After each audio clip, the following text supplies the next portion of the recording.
peacocks. There are peacocks on the surface. Nice.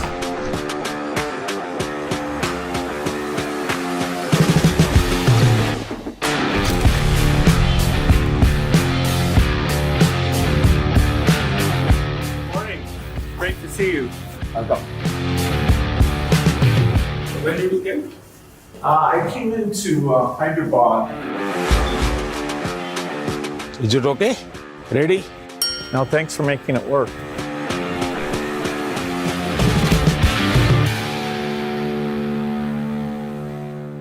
Bill, आपका स्वागत है और मुझे खुशी हुई। वैसे इस बार हमारे मिलने में शायद बहुत बड़ा गैप हो गया। G20 की पहले हमारी काफ़ी बातें हुई थी और आपने देखा होगा कि G20 एक प्रकार से काफ़ी दाएं बाएं चल रहा था। अब पूरी तरह उसका जिस हेतु से G20 का जन्म हुआ उस पर हम एक मेन स्ट्रीम में ले पाए हैं और शायद आप भी अनुभव करते होंगे। Well, the G20 is way more inclusive, and so it was fantastic to see that India, in hosting it, really raised things like digital innovation and how this South-South collaboration can be far more than just the dialogue with the North. It can actually be a system that improves health. And, you know, our foundation is so excited about the positive results that you've achieved here in India that we'll be a partner in trying to take that into many other countries. आपकी बात सही है। जब मैं Indonesia में भी G20 में गया था तो दुनिया के सभी देशों की क्यूरियोसिटी ये थी कि आपने ये डिजिटल रिवॉल्यूशन कैसे लाया है। और तब मैं उनको समझाता था, एक तो मैंने इस टेक्नोलॉजी को डेमोक्रेटाइज कर दिया है, ये किसी की मोनोपोली नहीं रहेगी, ये जनता का होगा, जनता के द्वारा होगा और जनता में जो भी उभरती हुई टैलेंट इसमें वैल्यू एडिशन करेगी वो करती चलेगी, ताकि कॉमन मैन को भी टेक्नोलॉजी पर विश्वास पैदा होना चाहिए। जैसे 10 डॉक्टर होते हैं, सब MBBS होते हैं, लेकिन एक डॉक्टर के पास ज़्यादा लोग जाते हैं क्योंकि उसका भरोसा बन गया है। In areas like digital government, India is not only adapting technology, but it's actually leading the way. What are some of the things you're excited about?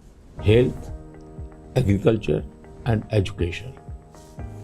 मैंने जो आरोग्य मंदिर बना है, 2 लाख आरोग्य मंदिर, आयुष्मान आरोग्य मंदिर विलेजेस में, ये जो मेरे हेल्थ सेंटर है उनको मैं डायरेक्टली मॉडर्न टेक्नोलॉजी से बेस्ट हॉस्पिटल के साथ उनको जोड़ देता हूँ। पहले शुरू में उनको लगता था कि डॉक्टर तो है नहीं, मुझे देखे बिना कैसे बताता है, लेकिन बाद में उनको समझ आया कि टेक्नोलॉजिकल इंस्ट्रूमेंट और सैकड़ों किलोमीटर दूर बैठा हुआ डॉक्टर भी उनको सही डायग्नोसिस कर रहा है, सही एडवाइस कर रहा है। तो लोगों का कॉन्फिडेंस बढ़ रहा है। जितना बड़ी हॉस्पिटल में होता है उतना ही छोटे आरोग्य मंदिर में हो रहा है। तो ये डिजिटल प्लेटफॉर्म की कमाल है। और दूसरी पर एजुकेशन, मैं बच्चों को बेस्ट एजुकेशन पहुंचाना चाहता हूँ। टीचर की जो कमियां हैं उसको मैं टेक्नोलॉजी से भरना चाहता हूँ। दूसरा, बच्चे का इंटरेस्ट विजुअल में है, स्टोरी टेलिंग में है, तो उस प्रकार के कंटेंट बनाना, उस दिशा में मैं काम कर रहा हूँ ताकि बच्चों को लगना चाहिए। और मैंने कुछ सर्वे किया, मैंने देखा बच्चों को बड़ा मजा आ रहा है। मेरे यहाँ एग्रीकल्चर में भी मैं बहुत बड़ा रिवॉल्यूशन ला रहा हूँ और मैं माइंडसेट बदलना चाहता हूँ। In one of the themes I think India brings to technology is that it should be available for everyone, actually lifting up those who need it the most. जब मैं दुनिया में डिजिटल डिवाइड की बात सुनता था, मैं कहता मेरे देश में मैं ऐसा कुछ नहीं होने दूंगा कि डिजिटल डिवाइड हो। और डिजिटल पब्लिक इंफ्रास्ट्रक्चर ये अपने आप में बहुत बड़ी रिक्वायरमेंट है। आज मेरे यहाँ गांवों तक मैं ये डिजिटल फैसिलिटी पहुंचाना चाहता हूँ। तो मुझे लगता है वो बहुत बड़ा टारगेट ग्रुप है। महिलाएं तुरंत नई चीज़ों को स्वीकार करती है, ये मेरा अनुभव है मेरे देश में। उनके अनुकूल कौन सी चीज़ें मैं टेक्नोलॉजी में ले जाऊंगा तो वो एकदम से एक्सेप्टेबिलिटी बनती है। मैंने एक कार्यक्रम लिया है, नमो ड्रोन दीदी। इसके पीछे मेरे 2 लक्ष्य हैं। एक तो मैं भारत के गांवों में 3 करोड़ महिलाओं को लखपति दीदी बनाना चाहूँ, और वो भी एक गरीब परिवार से। तो मैं एक साइकोलॉजिकल चेंज करना चाहता हूँ। ये छोटी छोटी चीज़ें नहीं, बड़ी चीज़ें करनी है। दूसरा, गांव में महिलाएं मतलब यही काम करेगी, भैंस को चराएगी, गाय को चराएगी, दूध दोहेगी, नहीं। मैं उसके हाथ में टेक्नोलॉजी देना चाहता हूँ। मैं साइकोलॉजिकल चेंज लाना चाहता हूँ। गांव के सब लोगों को लगना चाहिए कि ये हमारे गांव को बदल रही है। एग्रीकल्चर को मैं आधुनिक बनाना, वैज्ञानिक बनाना, ये जरूरत मैं देखता हूँ। और उसीलिए मैंने ड्रोन दीदी का, और बहुत सक्सेसफुल चल रहा है। मैं ड्रोन दीदी से इन दिनों बातें करता हूँ, उनको इतनी खुशी है। वो कहते हैं हमको साइकिल चलाना नहीं आता था, आज हम पायलट बन गए, हम ड्रोन चला रहे हैं। सोचने का तरीका बदल गया है।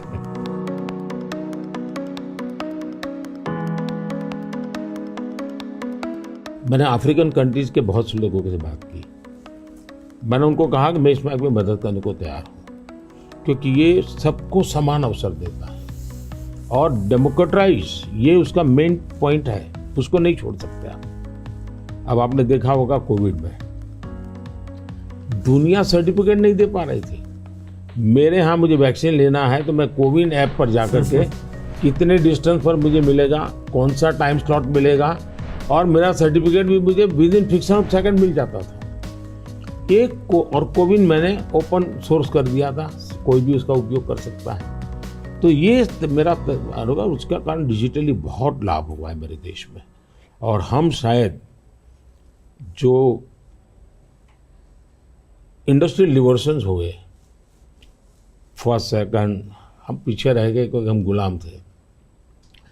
ये चौथा जो इंडस्ट्रियल रिवॉल्यूशन है, जिसमें डिजिटल एलिमेंट सबसे बड़ा है, और भारत इसमें बहुत कुछ प्राप्त कर लेगा, ऐसा मेरा विश्वास है।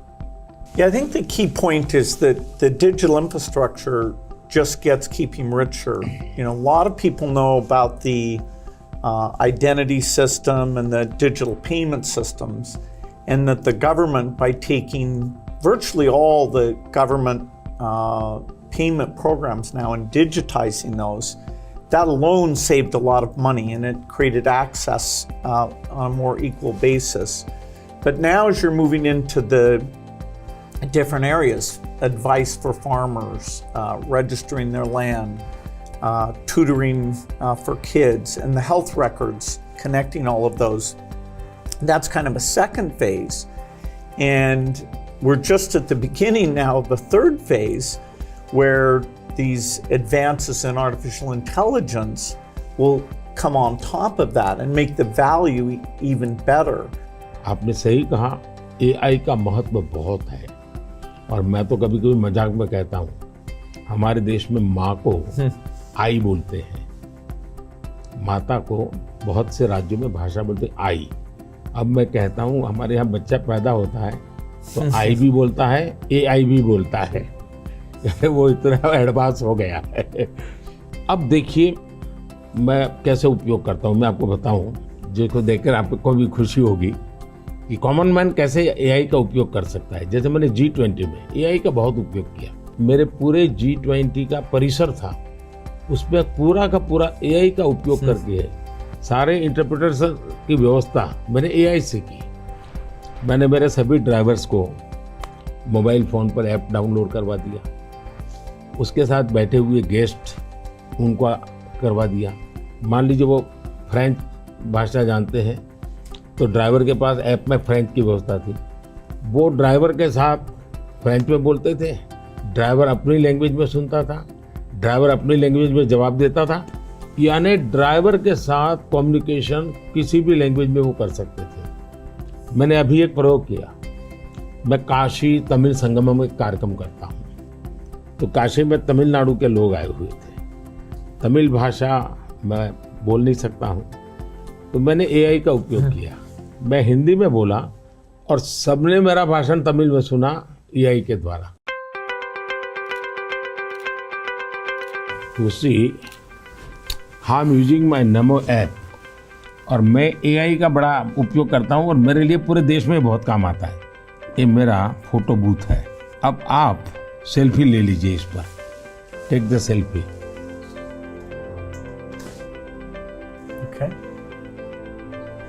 Yes. Wow. So you can see. Wow. Not only this, since last 20 years, मेरे साथ आपके जितने भी फोटो होंगे, जितने भी मेरी फोटो होंगे 20 साल की, सारे इस पर आ जाएंगे।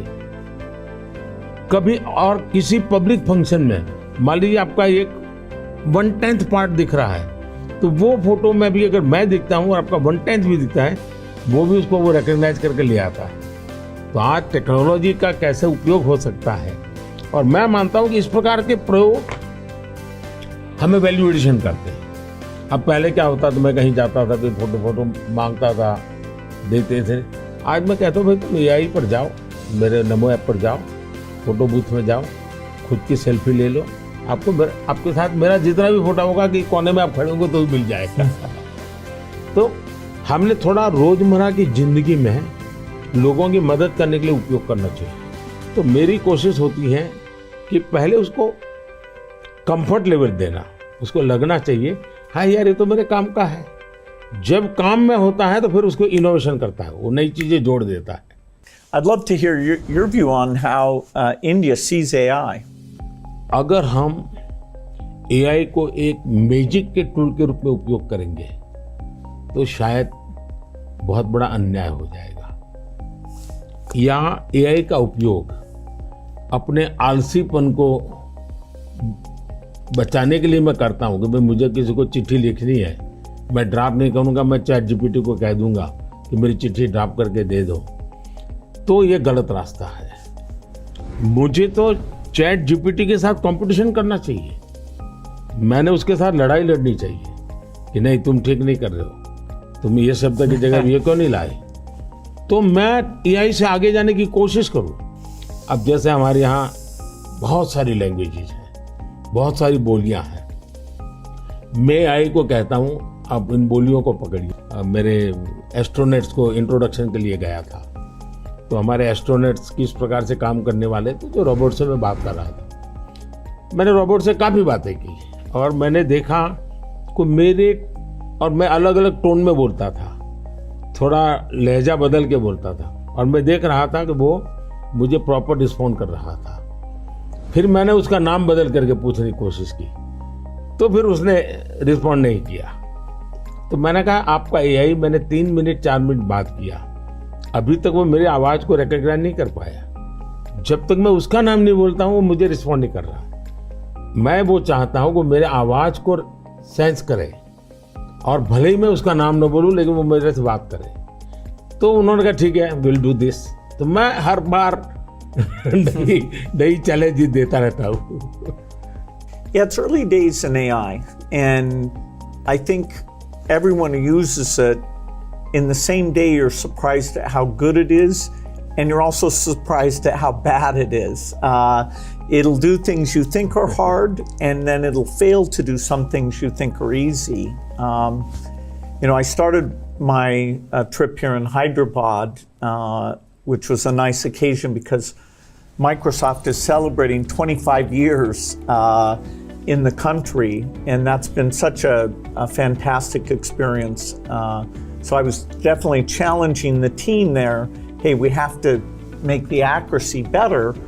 And for now, it's like a co-pilot. It helps suggest things, but the final decision about medicine or the letter you want to write, the final decision, we still have to review that, even though it may make us a bit more creative and a bit more productive. It seems like AI is a huge opportunity, but there's some challenges that come with that. How do you think India will approach that? देखिए, AI ने जो challenges खड़ी की है, वो मैंने देखा है कि इतनी अच्छी चीज अगर प्रॉपर्ली ट्रेन किया बिना किसी के हाथ में दे दी जाए तो वो मिसयूज होने की संभावना ज़्यादा है। अब मैंने AI से जुड़े सारे ब्रेन से उनसे भी बात की। मैंने कहा शुरू में हमने कोई भी AI जनरेटेड चीज़ है तो उस पर आना चाहिए वाटरमार्क कि ये AI जनरेटेड है, ताकि कोई मिसगाइड ना हो। और ये बुरी चीज़ नहीं है, सिंपली इट्स AI जनरेटेड, तो मैं उसका वैल्यू समझ लूंगा। डीप फेक भारत जैसे डेमोक्रेटिक कंट्रीज में और इतनी विशाल कंट्री में कोई एक डीप फेक में कुछ भी चीज डाल दे, जैसे मेरे ही वॉइस में कुछ ऐसी गंदी चीज डाल दे, तो शुरू में तो लोग मान जाएंगे, तो बहुत बड़ी आग लग जाएगी। तो ये जरूरी है कि डीप फेक AI जनरेटेड और ये सोर्स है, ये आज शुरू के दिनों में, आगे चल करके क्या होगा जरूरत नहीं पड़ेगी शायद, लेकिन ये हमने कुछ डूज एंड डोंट्स उस पर सीरियसली सोचना पड़ेगा। उसी प्रकार से मैं AI से पहले काम वो लूं जिसकी मेरी महारत हो। मेरी महारत हो और मैं थक गया हूं, सो जाऊं, वो कर लेगा, तो वो ठीक नहीं है। जैसे हम कह देते कि भाई तुम 5 बजे उसको फोन लगा देना, तो AI कर देगा। या मैं कह दूंगा कि मेरा वो गाना मुझे सुना दो, तो वो कर देगा। तो मुझे पता होना चाहिए ना कि भाई मुझे इस समय किस गाने को सुनने की जरूरत है, मेरे लिए क्या रिक्वायरमेंट है। अगर मैं ये ना करता, मेरे से टूल का ही उपयोग करने के लिए खेल खेलता रहूं, तो शायद मैं वैल्यूएशन नहीं कर पाऊंगा, टाइम पास कर लूंगा। In the AI world, data is so important, and yet, people have concerns, privacy concerns. How do we strike the balance there? Data एक बहुत बड़ा इश्यू बना हुआ है, हमने उसकी सिक्योरिटी भी देखनी चाहिए। भारत में कानूनी व्यवस्था तो की है, लेकिन लोगों को भी अवेयर करना पड़ेगा। अब जैसे मैंने आज हमारे देश में यूनिवर्सिटीज वगैरह सारे सर्टिफिकेट क्लाउड में रखवा देता हूँ, ताकि खर्चा भी बचता है और जो भी रिक्वायरमेंट मिल जाती है। मेरे यहाँ कंप्लायंसेस की ज़रूरत होती थी, मेरे सारे कंप्लायंसेस की कोई ज़रूरत नहीं है। आप अपना डेटा एक क्लाउड पर डाल दीजिए, मुझे आपका आइडेंटिटी दीजिए, मुझे जो ज़रूरत है मैं उसमें से ले लूँगा। तो मैं नागरिकों का ईज ऑफ लिविंग के लिए टेक्नोलॉजी का बहुत उपयोग कर रहा हूँ। दिनों सर्विसेज के लिए पहले करता था, अब मैं ईज ऑफ लिविंग के लिए कर रहा हूँ। Yeah, data is definitely, it's going to be very exciting that we'll be able to preserve privacy and still learn a lot from the data. Like which crop should you plant? If we get all the data from the farmers without their names, so we don't invade their privacy, but giving better farmer advice, or seeing here in India, the top 10% of teachers are so good, and saying, okay, what are they doing, and how do we spread that to the other people? Or even if there's some new nutrition approach, sometimes it works and sometimes not. And so because you have the medical record, the ability to kind of track and say, okay, this is working very well, or this isn't, we can be a lot smarter without threatening individual privacy.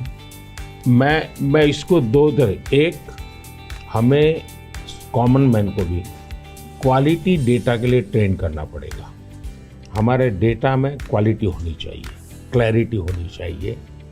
दूसरा, data owner को मालूम होना चाहिए कि जो मेरे से data मांग रहा है वो किस काम के लिए मांग रहा है। अगर वो उसके साथ एग्रीमेंट करके उसमें से कमाई करना चाहता है तो उसको अलाउ करना चाहिए कि और पहला, उसको प्रायोरिटी रिसर्च के लिए होनी चाहिए। रिसर्च के डेटा की वैल्यू ज़्यादा ना हो, ताकि वरना रिसर्च बहुत महंगा हो जाएगा। और रिसर्च करने वाले इंस्टीट्यूट ने भी उसको एश्योरेंस देना चाहिए कि तेरे डेटा का मैं जो उपयोग कर रहा हूँ वो इसी काम के लिए होगा, ये ग्लोबल गुड के लिए है, कॉमन मैन के गुड के लिए है। तो मैं मानता हूँ दुनिया में कोई भी व्यक्ति इनकार नहीं करेगा। I think it's interesting that some of these digital systems create efficiency by getting rid of the middleman, and that's super beneficial.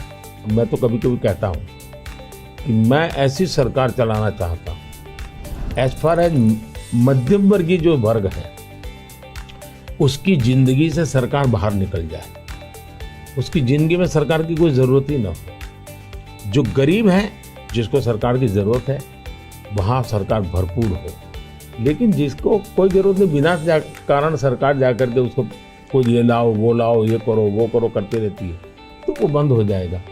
और इसलिए मेरी कोशिश यही है कि हमारा प्रयास यही रहेगा कि हम इसको करें। In 2015, one of the great things we did together was you came to Paris for that mission innovation. That was fantastic. Yes.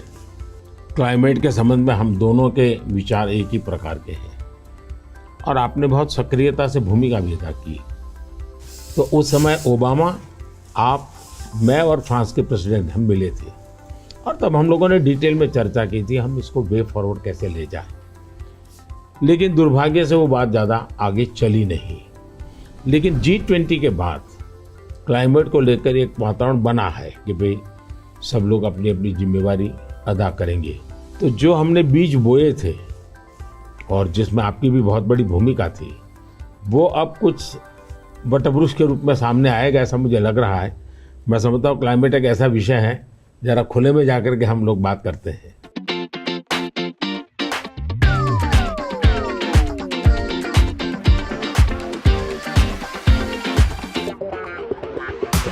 If you're ever coming to the United States, I'd love to have you come to Seattle. I'll be happy to come. No, fantastic. I'm over here. Yeah. Is it okay? Huh? हाँ।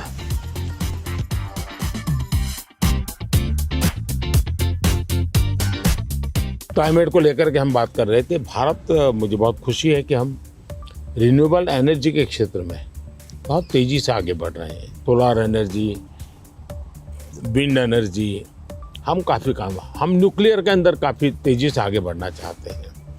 उसी प्रकार से green hydrogen को हम बहुत तेजी से आगे बढ़ना चाहते हैं। मैं तमिलनाडु में था तो हमने एक हाइड्रोजन से चलने वाली बोट मैंने वहाँ से रवाना की, जो काशी में मेरे जो टूरिस्ट आते हैं उनके लिए ये एनवायरनमेंट फ्रेंडली, पॉल्यूशन फ्री ये बोट काशी से अयोध्या के लिए चलाने के लिए मैंने सोचा है, ताकि क्लीन गंगा की मेरी जो मूवमेंट है उसको भी मदद मिलेगा, एनवायरनमेंट कॉन्शियस सोसाइटी के लिए भी वहाँ से एक मैसेजिंग होता रहेगा।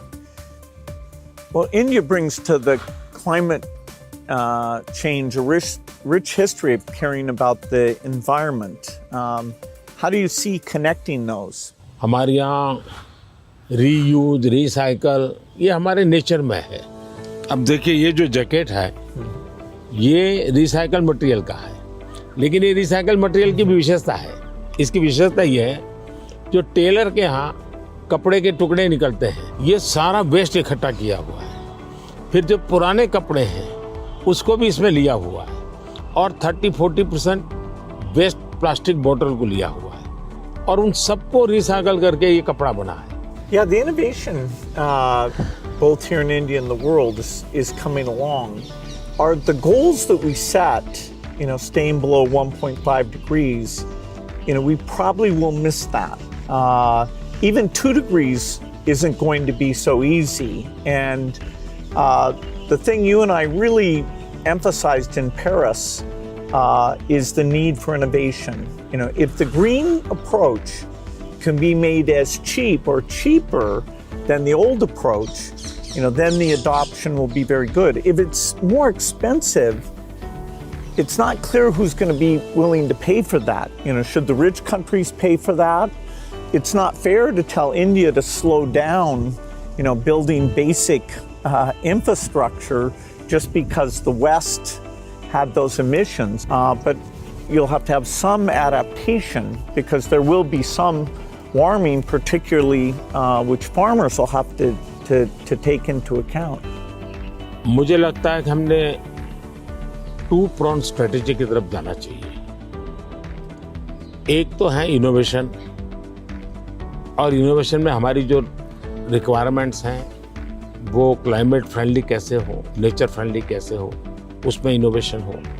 भारत ने अभी अपने इस बजट में 1 लाख करोड़ रुपए का कॉर्पस फंड बनाया है और यंग जनरेशन को हमने कहा है कि आप इनोवेशंस के लिए आइए, 50 साल तक इंटरेस्ट फ्री लोन हम देंगे और आप इनोवेशन कीजिए। 1 लाख करोड़ रुपए का जो अपकमिंग टेक्नोलॉजीज है, फ्यूचरिस्टिक टेक्नोलॉजी है, उस पर आप रिसर्च करिए, इनोवेशन कीजिए। तो मैं एक तरफ उनको प्रोत्साहित करूँ, लेकिन दूसरी एक बात है जिसको गंभीरता से ले, और ये वो लाइफस्टाइल।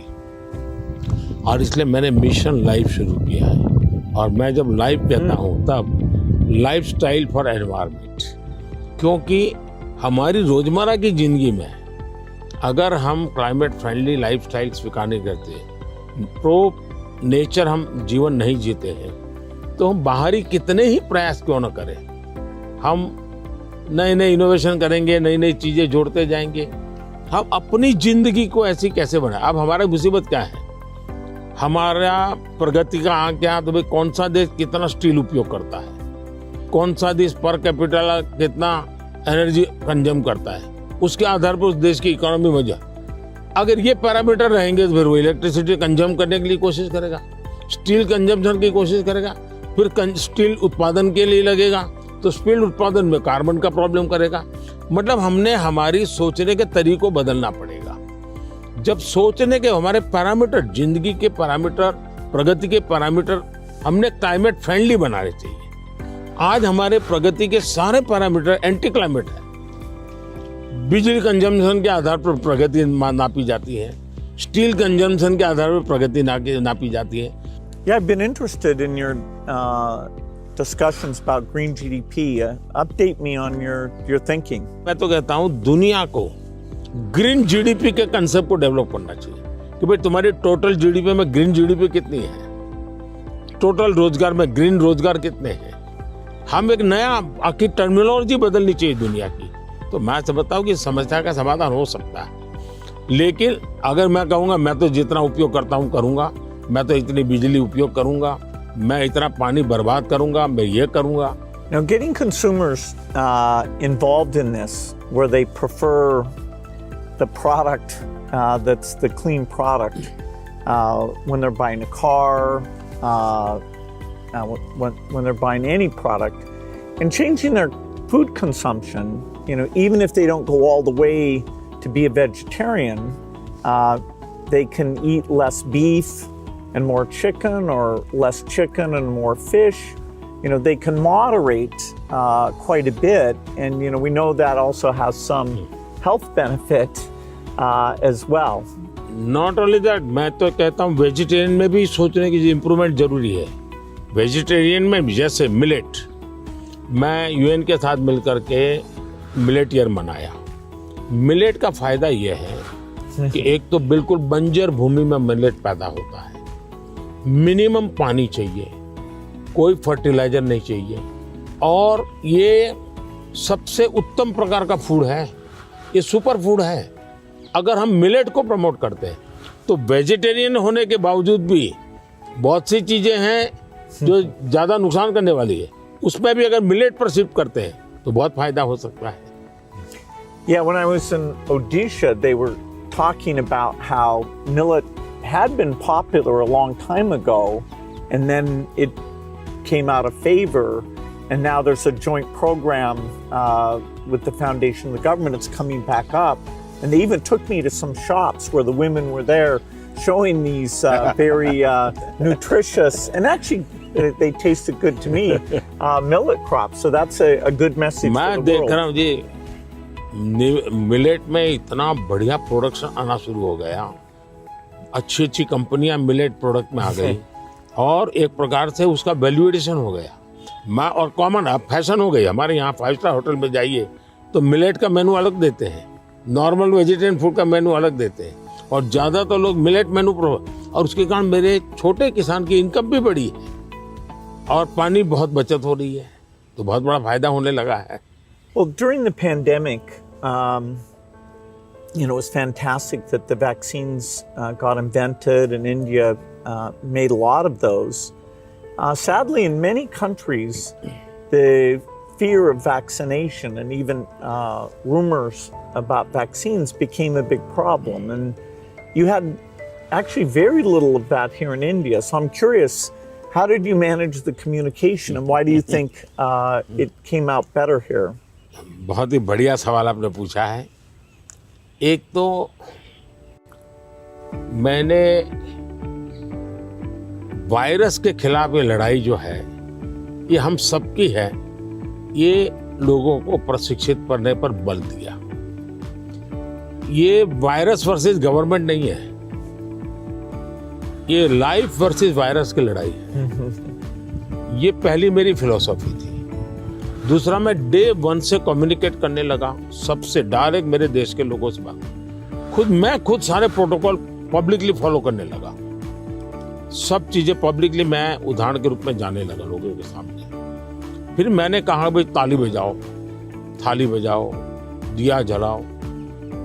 हमारे देश में इसकी बड़ी मजाक करने के प्रयास हुआ, लेकिन मुझे लोगों को विश्वास में लेना था कि भाई हमें ये लड़ाई साथ लड़नी है। जब ये विश्वास बन गया कि हमें अपनी जिंदगी बचानी है और औरों की जिंदगी बचे इसमें मदद करनी है, तो एक प्रकार से मास मूवमेंट बन गया। और उसके कारण मुझे बाद में जो भी चीज कहता था देशवासियों को, वो मुझे मदद करते। फिर मुझे क्वेश्चन नहीं करते थे कि मास्क लगाना चाहिए कि नहीं लगाना चाहिए, उनको लगता था। और लोग भी एक दूसरे को कहते थे मास्क लगाओ। तो ये जन आंदोलन बन गया। एंड डेमोक्रेटिक वे में डंडे से काम नहीं होता है। आप लोगों को एजुकेट कीजिए, उनको कन्विंस कीजिए और उनको साथ लेकर के चलिए। ये मेरा बहुत बड़ा अभियान रहा और उसके कारण मुझे वैक्सीन में बहुत बड़ी सभा, किसी ने मुझे रोका नहीं। आर्थिक रूप से मुझे बहुत बड़ा बोझ आया क्योंकि मुझे वैक्सीन बनाने में रिसर्च करनी थी। फिर विश्वास दिलाना था कि यही वैक्सीन चलेगी, कि मैं खुद सबसे पहले वैक्सीन लेने लगा। और मेरी 95 एज की मेरी माँ थी उस समय। मेरी माँ ने भी पब्लिकली वैक्सीन लिया, तो मैंने उदाहरण करके दिखाया, तो लोगों को भरोसा पड़ा कि भाई ये जिंदगी बचा सकती है। आने वाले दिनों में मैं सर्वाइकल कैंसर को लेकर के, खास करके बच्चियों के लेकर, मैं भारत में इस बार बजट में हमारी जो साइंटिस्ट हैं उनको बजट देना चाहता हूँ। और मैं उनको कहना चाहता हूँ इसमें भी आप लोकल रिसर्च कीजिए, वैक्सीन बनाइए और बहुत ही कम पैसों में मैं मेरे देश की सभी बच्चियों का वैक्सीनेशन करूँ और किसी भी बच्ची को कैंसर की संभावना ही न रहे वो स्थिति पैदा करूँ। उस दिशा में इन दिनों मैं काम कर रहा हूँ। जब मेरी नई सरकार बनेगी तो मैं सबसे पहले उस दिशा में काफ़ी पैसे रिसर्च में लगाना चाहता हूँ ताकि मेरी बच्चियों की जिंदगी बचे। मैं एक इंटरेस्टिंग बात बताना चाहता हूँ। सरदार वल्लभ भाई पटेल 1930 के आसपास अहमदाबाद म्युनिसिपल कॉरपोरेशन, उस समय नगर पालिका होती थी, उसके मेयर थे। और उस समय एक एपिडेमिक की स्थिति पैदा हुई, वैक्सीनेशन करवाना था। कुछ लोगों ने रिलीजियस कारणों से उस समय वैक्सीन लेने से मना कर दिया, रेजिस्ट किया। तो सरदार वल्लभ भाई पटेल ने बड़ा कड़ाई की और कंपल्सन किया कि भाई मुझे सारे की जिंदगी बचानी है। यानी ये रेजिस्टेंस दुनिया के हर देश में सदियों से चला आया रहा, लेकिन अगर उसको ओपन अप करके हम करें तो शायद ठीक हो जाता है। तो मैंने सुना है कि आप गुजरात में स्टैच्यू ऑफ यूनिटी पर जा रहे हैं, आपने शायद उसके विषय में कुछ पढ़ा होगा, आपने जाने का कार्यक्रम बनाया है तो। No, I'm very much looking forward to that. You know, I understand it's quite grand, much bigger than the Statue of Liberty. So that'll be fun to see. And also to meet some of the women's groups there and hear how they've gotten involved in tourism or how they see all the work that they do. इसकी बड़ी interesting story है, background information मैं आपको देना चाहूँगा। सरदार वल्लभ भाई पटेल की विशेषता ये रही थी, भारत को एक करने में उन्होंने बहुत बड़ी भूमिका निभाई थी, यूनिटी में बहुत बड़ा रोल किया। तो मैं जब गुजरात का मुख्यमंत्री था, मैंने एक मास मूवमेंट शुरू की। मैंने लोगों को अपील की कि हर गांव से मुझे खेत में जो उपयोग किया है औजार, उसका लोहे का टुकड़ा चाहिए। हर गांव से एक लोहे का टुकड़ा चाहिए, और वो चाहिए क्या, जिसका कभी न कभी खेत में औजार उपयोग किया है। तो हिंदुस्तान के 6 लाख गांवों से मैंने किसानों से लोहे का टुकड़ा इकट्ठा किया, उसको मेल्ट किया और उसका मैंने स्टैच्यू में उपयोग किया है। दूसरा, मैं हर गांव से मिट्टी लाया, उस मिट्टी का मैंने एक यूनिटी वॉल बनाया है। तो हिंदुस्तान के 6 लाख गांवों की मिट्टी उसमें है, और मेरा उसके पीछे स्पिरिट है यूनिटी का। हमने इतने बड़े देश की विविधताओं के बीच में एकता कैसे बनानी, उसके लिए मैंने स्टैच्यू बनाया। और स्टैच्यू ऑफ लिबर्टी से ये डबल साइज का है, ये दुनिया का सबसे बड़ा ऊंचा स्टैच्यू, और कम से कम समय में बनाया। Yeah, I hope they have a video of the construction because I'm always fascinated how do you assemble something like that? इसका पूरा एक मैंने किताब निकाला है स्ट्रक्चरल इंजीनियरिंग का पूरा। Okay. फिर फाउंडेशन स्टोन से लेकर के अब तक टेक्नोलॉजिकल इम्प्रूवमेंट कैसा हुआ उसका डिटेल स्टोरी है, वीडियोग्राफी भी है और बुक फॉर्म में भी है। वो मैं अपनी टीम को बताऊंगा, वो आपको मिले, क्योंकि ये सच में, और मैंने सभी इंजीनियरिंग स्टूडेंट को वहाँ स्पेशली ले जाता था कि वो ये स्ट्रक्चरल इंजीनियरिंग का स्टडी करेंगे, इतना बड़ा काम कैसे हो रहा है, और वो बहुत ही उनका इंटरेस्टिंग था। वो अभी मैंने गुजरात में हिंदुस्तान का सबसे बड़ा सी केबल ब्रिज का उद्घाटन किया, हिंदुस्तान का सबसे बड़ा। तो मैंने इंजीनियरिंग स्टूडेंट को कहा तो वहाँ जाइए, उसका स्ट्रक्चरल इंजीनियरिंग का स्टडी कीजिए, क्योंकि मैं ये हमेशा इन चीज़ों में चाहता हूँ कि चीज़ें बना करके छोड़नी नहीं है, मैं उसमें इंस्टीट्यूशनलाइज करना चाहता हूँ, नई पीढ़ी को तैयार करना चाहता हूँ। So over our careers, technology's gotten so much better. I'm just curious in terms of your journey of using, PCs or phones or different types of software. Was there something that really drew you in, or what's that been like? एक तो मुझे पागलपन है technology का, खुद expert नहीं हूँ, मेरी क्यूरियोसिटी रहती है, बालक की जैसे रहती है वैसी रहती है। मुझे बहुत याद है, बहुत पहले मेरे पास एक गैजेट था, हाथ में रखने वाली छोटी सी डायरी थी, अच्छी थी लेकिन थोड़ा वेट था। मैं बहुत साल पहले यूएसए गया था, तो जब यूएसए गया तो मैं कई बड़े मॉल में जाता था, लेकिन मैं टेक्नोलॉजी वाली दुकान पे जल्दी जाता था। तो मैंने उनको कहा भाई ये इसका लेटेस्ट वर्जन कोई है क्या? तो वो देखता रह गया ये क्या है, बोले अभी तो हमारे देश में ये आया नहीं है, तो ये भी तो अभी आया नहीं, तो अगला वर्जन कहाँ से आएगा? तो मैं इतना एडवांस चीज़ों को ढूंढता रहता था, देखता रहता था, लेकिन मैं टेक्नोलॉजी का गुलाम नहीं हुआ, मैं किसी से बंधा नहीं हूँ। मैं पानी के प्रवाह की तरह नई चीज़ों को खोजता रहता हूँ, ढूंढता रहता हूँ, और कहीं पर मुझे सुनता हूँ तो मैं ले आता हूँ, और शायद मुझे जल्दी से करने का भी शौक़ है, उसको मैं जल्दी से जल्दी कैसे लाऊं, जल्दी कैसे करूं। जैसे एआई दुनिया के चर्चा करने लगी तो मैं एआई के पीछे मैं क्या कर सकता हूं। दूसरा, मेरा ध्यान किसी चीज़ को देखता हूं, उसका मल्टीपल यूटिलिटी क्या होती है, और मेरी सब फैकल्टी उस पर काम करना शुरू कर देती है। मैं कोई चीज़ देखता हूँ तुरंत मेरे नहीं ये नहीं, ऐसा करो। तो ये शायद मेरा गॉड गिफ्टेड मेरा नेचर है। जो मैं समझता हूँ हमारे जो दर्शक हैं उनको शायद कुछ ऐसी चीज़ें हैं सुनना बहुत अच्छा लगेगा। आपकी ज़िंदगी के विषय में जो सुना है कि भाई गैरेज में आपने ज़िंदगी की शुरुआत की और वहाँ से यहाँ पहुँचे, उस जन्म में सबसे संतोषजनक पल कौन सा आया होगा?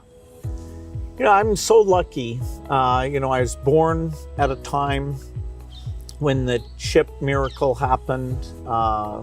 I got a very good education.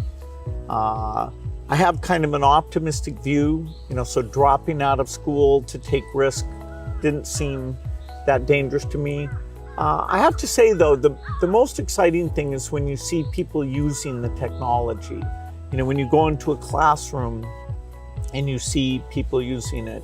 In a certain sense, I always wanted software for my own curiosity, and that I could take courses online and all that, and to see that other people, not only does it work for them, but it's kind of empowering them. That's been very gratifying. We still have a lot of limitations, but in that event with all the Microsoft India employees, it was kind of a milestone to see, okay, what had been a dream now was a group of brilliant people taking it to the next level. कौन सी किताब होगी जिसने आपको बहुत प्रभावित किया होगा? Well, I think the one, and people are going to read one, is Steven Pinker wrote one called The Better Angels of Our Nature. If you learn about the world, you see all the shortcomings. Children are still dying, and it can actually, the more you learn, it can seem very bleak. But the truth is, we have made incredible progress. more children are surviving. And so we have to both be upset that it's not good enough, but also understand that incredible progress. And so I thought that book really captures that duality in a brilliant, brilliant way. One question I've always wanted to ask you is, you're one of the hardest working people ever, but I'm just curious, when you do want to relax, do you have a game or something that helps you to take time off? मेरे यहाँ relaxation auto pilot है और वो मेरे जिंदगी को मिली हुई एक स्पिरिचुअल प्रसादी है मेरे गुरुजनों से, जो मुझे बहुत बड़ी ऊर्जा देती है। काम ज़्यादा कर सकता हूँ, करता हूँ, वो मेरा कोई फिजिकल एनर्जी के कारण है ऐसा मुझे नहीं लगता है, मेरे कमिटमेंट के कारण है। मेरे मन में हमेशा एक इमोशनल अटैचमेंट है कि जो मिशन मेरे सामने है मैं उसको जीता हूँ, मैं मिशन के लिए जुड़ जाता हूँ, इसलिए मुझे और कुछ दिखता नहीं है। तो एक तो ये वो कारण है। दूसरा, मेरा शरीर का ट्रेनिंग ऐसा हो गया, I can say body training.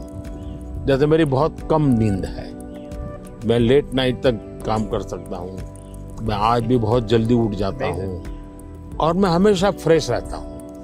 और ये कारण था मेरा, जब एक कालखंड था जब मेरा हिमालयन लाइफ था, तो उसमें एक हमारी परंपरा रहती थी, जो संन्यास्त परंपरा में ब्रह्म मुहूर्त में स्नान करना, तो करीब वो 3:20 3:40 के बीच में होता है सुबह मॉर्निंग में। तो मैं उन चीज़ों से बड़ा आदी बना हुआ था, तो मेरा बॉडी एक प्रकार से ट्रेंड हो चुका है और इसलिए मुझे रिलैक्स करने के लिए कुछ एक्स्ट्रा किसी चीज़ की ज़रूरत नहीं पड़ती। और उसके कारण एक कमी भी है कि मैं कोई एक्स्ट्रा एक्टिविटी जानता भी नहीं हूँ, क्योंकि मैं इसी में लगा रहता हूँ, अपने काम में नया नया करता रहता हूँ। तो ये एक अच्छाई भी है, कमी भी है। Well, we've had fantastic partnership working together, and I see many opportunities to do even more. So look forward to talking again, whether it's the next time I'm here or hopefully I'll see you in Seattle sometime. मुझे बहुत अच्छा लगा और कई विषयों पर ऐसे गप्पे मारने का मौका मिला। वैसे भी जब भी मैं आपके साथ मिला हूँ, मैंने आपका काफ़ी समय भी लिया है हमेशा, क्योंकि आप पूरी दुनिया घूमते हैं, आपके मन में गरीबों के लिए कुछ करना, न्यूट्रिशन में कुछ करना, एजुकेशन में कुछ करना, हेल्थ में करना, ये मैंने फील किया है कि आप मन से कमिटेड हैं। तो मुझे हमेशा लगता है कि आपके पास नए विचार होते हैं, नए, और आज भी आप नए विचारों के लिए उत्साहित होते हैं। आप आराम से ज़िंदगी गुजारना नहीं चाहते, तो इसलिए मुझे हमेशा आपके साथ बात करना अच्छा लगा है और मुझे हमेशा कुछ न कुछ जानने को मिला है, सीखने को मिला है। और मैं सोच भी नहीं सकता हूँ कि आपका राजनीति से कोई लेना देना नहीं है। मैं पूरी तरह राजनीति में डूबा हुआ व्यक्ति हूँ, लेकिन हमारे बीच में ऐसी वेवलेंथ है कि हम दोनों अगर साल में 4-6 बार नहीं मिलते तो कभी महसूस होती है। लेकिन आज आए, आप समय निकाला, मुझे बहुत अच्छा लगा। मैं आपका बहुत आभारी हूँ। Thank you. Thank you. Sir. Thank sir. Thank you. Thank you.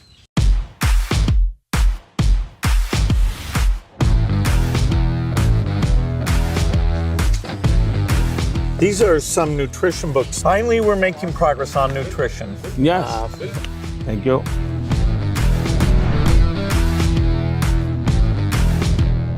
Tamil Nadu में तुटिकोटी, वहाँ पर ये मोती बनाते हैं और एक प्रकार से पर्ल सिटी के रूप में जाना जाता है। बहुत बड़ा काम वहाँ के फिशरमैन करते हैं। मैं गया था, मैंने सोचा आज आपको ये दिखाऊंगा भी और आपके लिए ले जाऊंगा। Very generous. Thanks so much.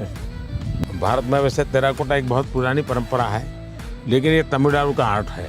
ये बहुत पॉपुलर होता है, मंदिरों में रहता है, घरों में भी रहता है, पूजा के लिए भी इसी प्रकार की विशेष चीज़ें बनाते हैं वहाँ। ये हैं पश्मीना स्क्राफ्ट है और ये हमारे यहाँ बहुत ही पॉपुलर है कश्मीर में। ये केसर है, ये भी कश्मीर का है। सारा किसानों का ये पूरा वैल्यू एडिशन होता है और बहुत ग्लोबली एक्सपोर्ट होता है। ये हमारे यहाँ वोकल फॉर लोकल मेरा एक मूवमेंट चल रहा है और दूसरा मेरा 1 डिस्ट्रिक्ट 1 प्रोडक्ट को मैं बहुत प्रमोट कर रहा हूँ। मैं कहीं भी विदेश जाता हूँ, मेहमानों को कुछ देना है तो किसी डिस्ट्रिक्ट के लेकर जाओ, उस डिस्ट्रिक्ट के लोग प्राउड फील करते हैं। ये दार्जिलिंग चाय है, ये नीलगिरी चाय, और मैंने देखा आपने चाय पे चर्चा की। That was fun. Yeah. और ये सारी वन डिस्ट्रिक्ट वन प्रोडक्ट में बहुत ही पॉपुलर हो रहा है आजकल। तो मैं चाहूँगा ये सब आपको, मेरी यादें आपके साथ रहें। Yes, you're very generous. I look forward to that. It'll remind me of Thank you. our time together. Thank you. Thank you.